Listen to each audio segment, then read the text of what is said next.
Bonjour, mon nom est Jeffrey Lorrain, je suis pasteur ici à la Bible Parle et un des enseignants à notre Institut biblique de la Bible Parle. On a monté un cours et on est dans la deuxième partie de ce cours d'apologétique.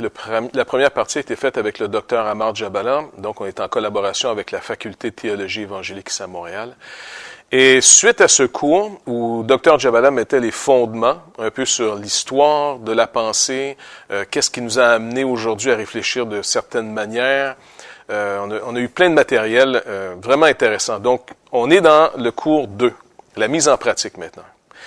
Si on ne se trouve pas un terrain pour s'exercer, se poser des questions, parce que certains étudiants, et c'est ce que je vous propose dans le cours, certains étudiants vont jouer la personne qui cherche, qui pose des questions, ou qui est pris dans un obstacle quelconque intellectuel, qui se dit, bon, mais écoute, moi j'aimerais bien croire en Dieu, mais comment on peut être sûr que Dieu existe, ou pourquoi si Dieu existe et qui est tout puissant, il permet le mal, pourquoi il y a des victimes, comment, toutes sortes de questions qui vont peut-être des fois nous provoquer, nous, à réfléchir sur notre foi. Le cours vise deux buts en réalité. Un, mais en 2 étapes. Vous vous rappelez que quand l'apôtre Pierre nous parle d'annoncer les vertus de celui qui nous a appelés, c'est la proclamation de l'Évangile, c'est de déclarer ce qu'on croit.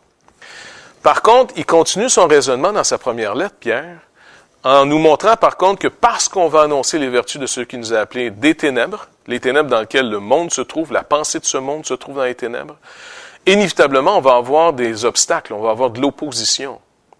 Et il nous rassure, en nous montrant que Jésus-Christ a suivi lui-même ce chemin. Et là, il va nous dire, dans ce contexte où les gens vont s'opposer à ce que vous croyez, préparez-vous à rendre une défense, une explication de votre foi, la raison de votre espérance.